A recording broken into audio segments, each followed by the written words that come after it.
Ghana Adisie, Obuoba Ofori Amanfo Maakye, Ediba Ahinkai 93.3 FM.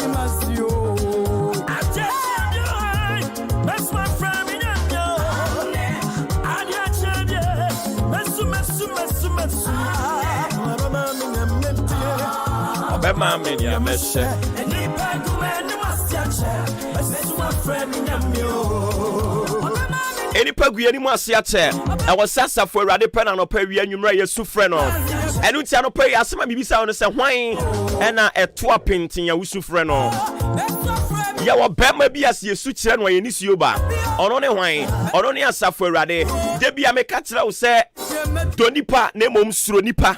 Suronipa, yes, suronipa say bia, we were to meet town nemum. Suronipa san say, onipa da seni. Omo no mo ye Yesu osana no. Omo no ma san ka crucify him.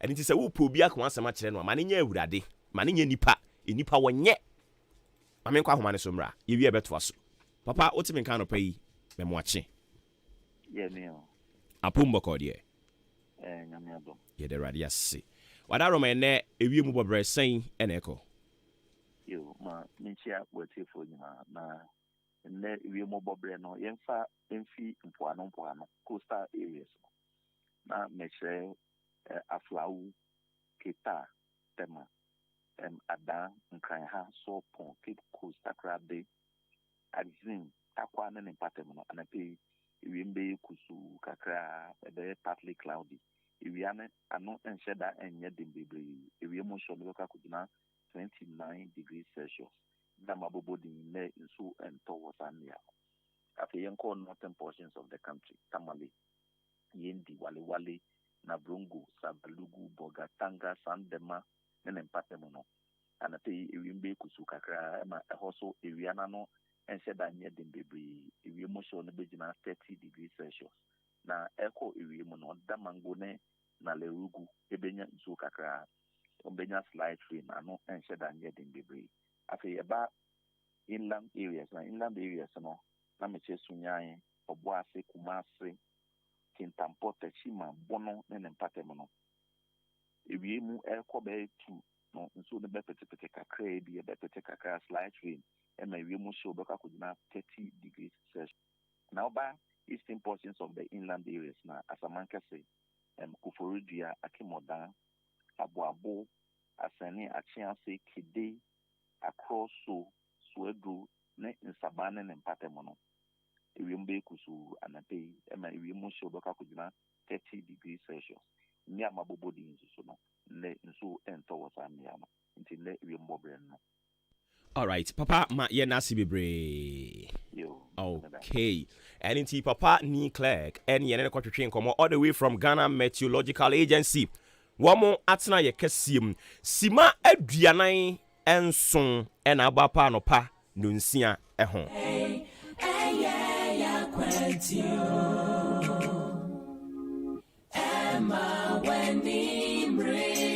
Ghana Adisie, Obuoba Ofori Amanfo Maakye, Ediba Ahinkai 93.3 FM.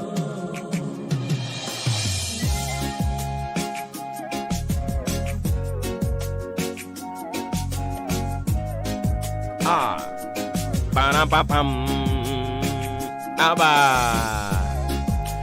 Afya na yantinsi enkwajesem anya nyame bofo kronkron wode baaye no na yensua bi yemfa bi ntu yenkotodwem yemfa bi mobra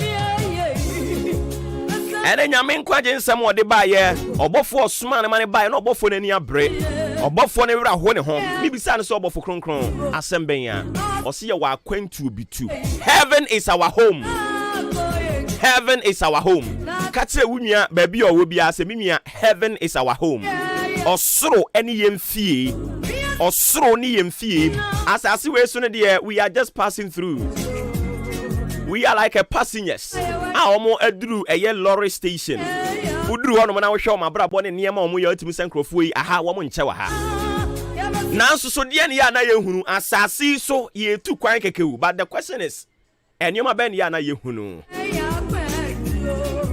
Ene ya nyame asem Yesua de free him fan. Revelation chapter 21. We are reading from verse 1 and yakusi 5. We are near jump here by 22. We are reading from 7 to 12 to 16.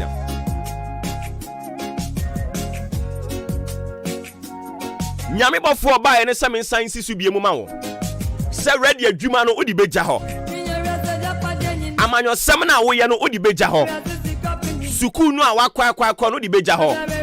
Dakro ba ko pe obekoda wan we ya won sori bie mu. Dakro ba ko pe obekra se o ko wan we ya wo mabie mu. Eni nti hwehwe okra ba bia. Ekoba se won ti ase bie mu a wo de ne be hye.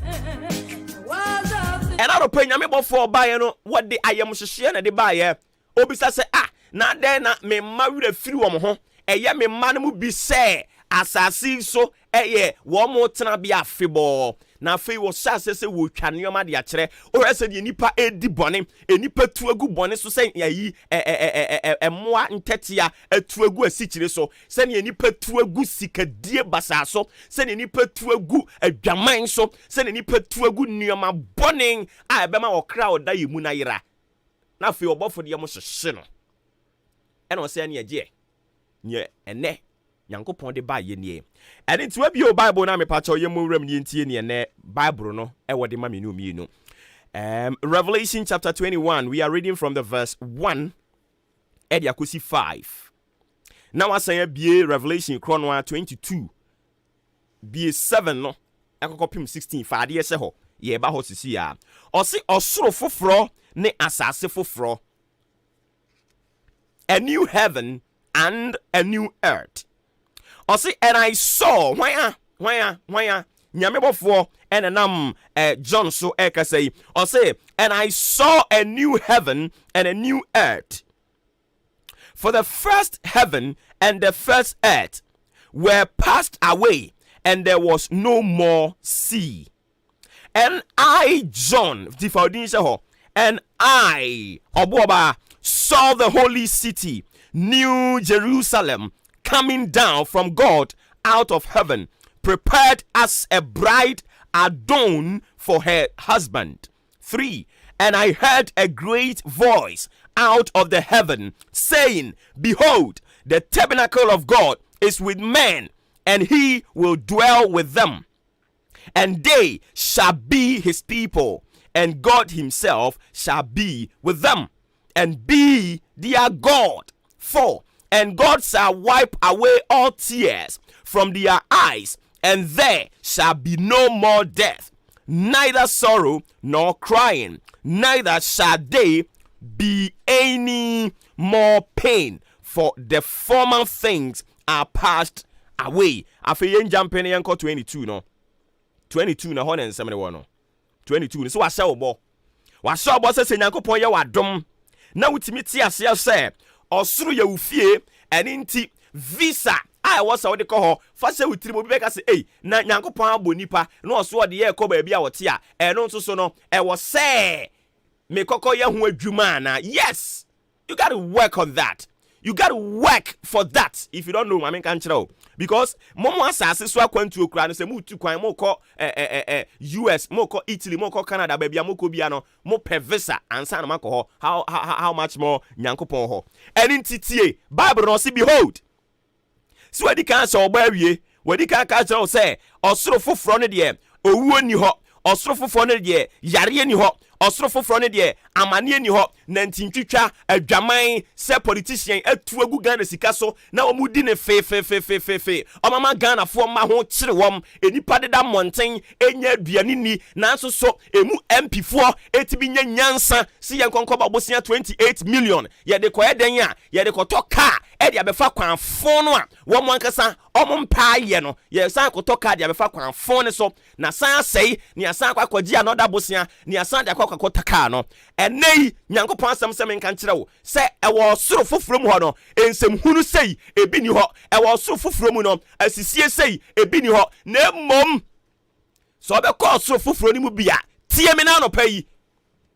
Revelation 22 e ka ho asem o se behold I come quickly ba me ba no me ba ne sese ya eri nti obi te ho nsem hunu a woka ne se senka nyankopon wote hui ba romu kran kwa beduru tie me ka nyansa asem a kira wo nyankopon adwene mu ni nyansa mu no ade bi a wo susuo no eya na onipa da sania na adwene se ne yesi afre bibi technology enti nsem hunu nko a ene yetete ho no mu ne yetete Ghana ne wiase mu ha ene yedie o ka nyame asem aka nnokore na ewo mu no a no amote ho no mo se o mo no masua encyclopedia ene nti o mu ni nyansa che nyame asem tie na wujimi sua nyame asem no enche papa no wo so wo ba enti ade bi a wafum watu agusu a wo fum eya wa adwene se enei wo ye radio presenter ene nti no you have the power. You have been given the opportunity or microphone no, when you speak people listen and intin sem hunu na wubedi ye won kwaje ho adwuma na sa sika no a mo sori anopa ene ubehunu sem chiro ni bi osori anopa owurawura office by office onye hwiyo honorable maba honorable I say me chia oboa adwuma wa fato no so no tie me na anopa yi ye won kwaje ho adwuma na wujimi ministers ni MPC a sikadie basabasa na matu aguso mototo cars were outside the country muntie na mujimi anopa yi nyankopon so wo ba na ba wo ba no wo ba ne ntem so na nia bre oba ne sra we nade oba ne se jata ya wia ne ba eni nti bone a matu aguso a mudie no muntum hofo na anopa yi monyam nkwaje ho adwuma o my Ghana nsuro ni o nsuro nyankopon biem Omanya yesi ye nyame somo man ene babia befa bia na bone ikoso 3 minutes bia na bone ikoso ensamchoni me ensamchoni ni bi ene ntina me do o mo na ye case study no ensamchoni enei omo nka no kore ensamchoni hunu ade ye no kore a no aka ni we waka na no atum because of feel say okoka no kure na no aduane bebo no tie me ena no payi o ya nsam chiro ni ye nyame adwuma ni ye adwuma na ho ye na e nyame adwuma no no se ya wadwene se e wo se mu nyina mo dress kokotena sori dem ansa na abehunu se wo ye pastor ana wo ye odifo a you are lying to yourself. And if you are a journalist, you must do your work diligently. Yeni ye osofo when I want from osofo enti ye nyame adwuma ni ye emfa nyoma bi emfrafra nyame adwuma no ade a wani hunu ye ade a nyame bofo bi anka ahwe nkyere wo na wo de ne nam se nyame aka kyere wo akwankyere fo ene dross ene ye de akwankyere wo Ghana ha nkwasiafo we da so na nam Ghana ha no a pani bi enyansa mba pani bi atirim say obetwe sa nkrofo yi omu jimi omu gu nyame adwuma ni mu asi na o maka nyansa sama kyere wo mo nyame se me nka kyere mo na no peso wo ba o ene osofo we nyame adwuma genuinely ni attack no because nkwasiafo na doso osi behold I come quickly blessed enshira is he that keepeth the sayings of the prophecy of this book. Osi enshira ni onipa da sani anopa ni amekan wotie na wa sacha na adwene dia free na kwammone ho bone a wuwu die no I am not here to do name calling say bone asumasi anasa obenten ade a wo ya wonim say ema wo nko heaven you know it ade bi a wo ya wonim say sade ya me yi compromise the principles and the teachings of God. You know it. You shouldn't sit there for me to come and tell you.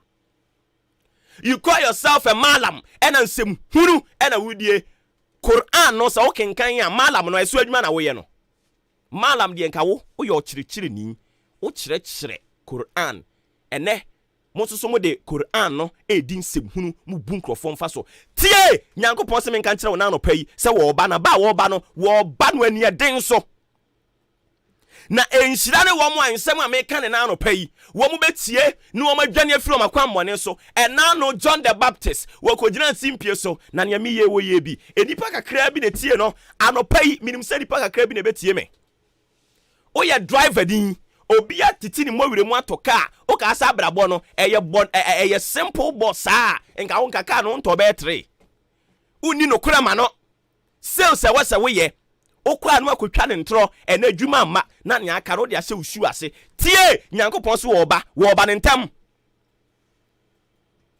Mr. Politician, Madam Politician, why would him say contract ya will say that say Edward how the bebre or minor? Now so will sign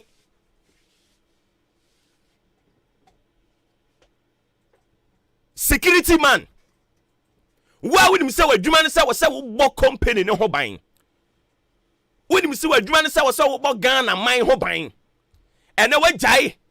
And a person mean community. On kwa ubotom, o person on kwa wudi minti. Na yana we free say, unyana mo a, wo moti bullion van mo ani abo mutuo pay ne betimi aye wo. On, we free. The verse 8. And I, John, saw these things and heard them. And when I had heard and seen, I fell down to worship before the feet of the angel, which showed me these things. The verse 9. Then saith he unto me, who? The angel, see thou do it not. Mention na wako to me. E hokra di nhia me abrante. Hwiri ni anku anim 12 no say 12 no say, and behold, I come quickly. Nyankopon ansan kasa bi mu no. And my reward is with me to give every man according as his work shall be. And it's wherever you may find yourself working. Pentecost for you be. I say of friend saying you're free, but brofono. I say brightening in the corner where you are. Baby, I will be a sports presenter, brighten there.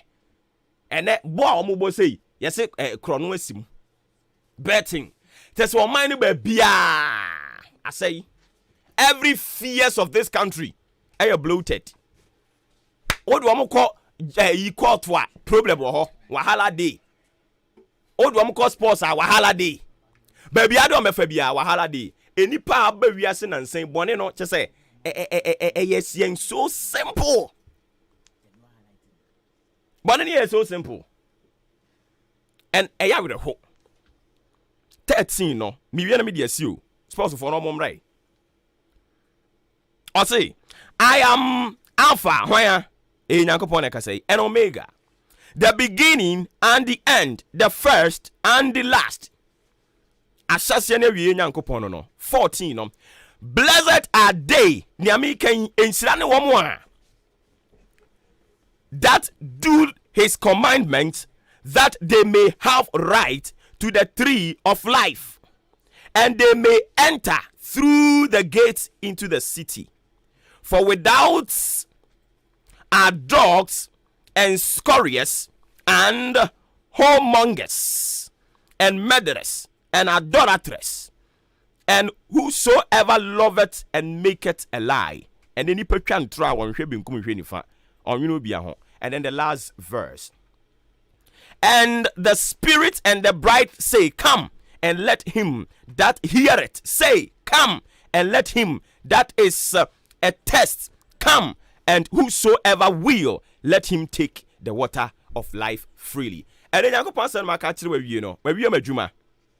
Sa wo befa na ensem hunu no awate asisu a wudi no fe and ne boys ne girls aba badwaman koda mo yam nsese mo Jimmy sa nya bo tena se ebre ne so a you will get your rightful partner no wow a compliment life na ma wo ama niam akoyie ene adwaman ne nkwase ade bayi enti ubowura asore dem mu a nyankopon ehonhom kora ntimi ntena ho eho ye nyenyenyenyenyenyen ade so for ko no original puppet ne to se pacha Jimmy ne do so do awasa honkonkro ba ntam be ye pruni kese tisim ze ne kokoku ani ate ase yie kokoku afuo mo ye pruni no awurade asem nie ye wa so wontie ne na so ye brache nso no so wontie ni jamu di amamo awurade wankase wadwuma nkwasiafo ne wo mni de bro mo saa kopem so mbenya adwensa kira because baby ya duro no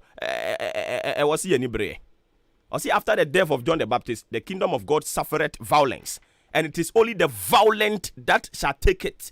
You will take it but by force. No Bible so mo ye jejentwie you force them to be blessed.